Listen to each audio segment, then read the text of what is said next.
দিয়ে ঘর্ষণের সাথে সাথে আগুন ধরে যাইতেছে। তো গাইজ আমি এখন এটা ট্রাই করে দেখবো যে আসলে কি কয়লা এবং কি চিনির মাধ্যমে কি আগুন ধরানো সম্ভব কিনা। তো গাইজ ওরাও সেম সেম এরকম একটা কাঠকে ফুটো করে নিছে, তো আমি ওদের মতো এটা বানাই নিছি।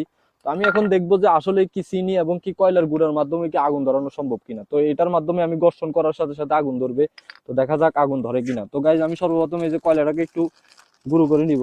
আমার গুঁড়ো আছে, তো আমি একটু ফিনিশিংটা দিয়ে দিব হালকা করে।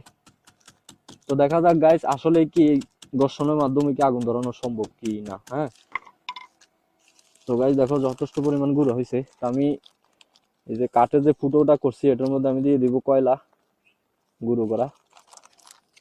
তো এর মধ্যে আবার দিয়ে দিব এই যে চিনি, আমরা যে খাই এগুলা চিনি গুলা। তো এটাকে মিক্স করে নিতে হবে। তো দেখা যাক এই ঘর্ষণের মাধ্যমে কি আগুন ধরে কি না। হ্যাঁ,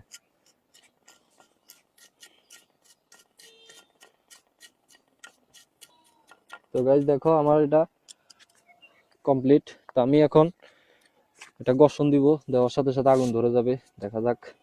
তো রেডি, 1 2 3, বিসমিল্লাহির রহমানির রহিম।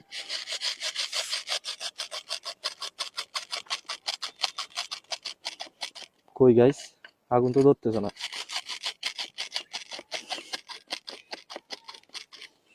না গাইস, ওরা যেমন দেখাইছে ওরকম মোটো আগুন ধরে নাই। আমার মনে হয় ওরা কয়লার ভিতরে বারুদ ইউজ করছে, মেজের ভিতরে যে বারুদ থাকে তার কারণে ঘর্ষণ দেওয়ার সাথে সাথে আগুন ধরে গেছে।